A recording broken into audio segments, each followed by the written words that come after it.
Welcome to EKTV. Today, a moderate magnitude 4.6 was occurred in Philippines.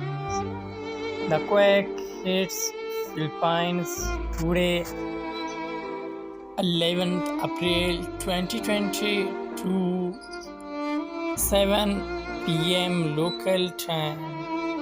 US Geological Survey is the first agency to report this quake with magnitude 4.6, and German Research Center for Geosciences also report this quake with same magnitude.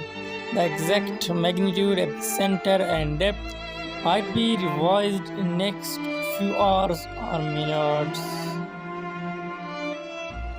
At the end, please like, subscribe and share our YouTube channel for more updates.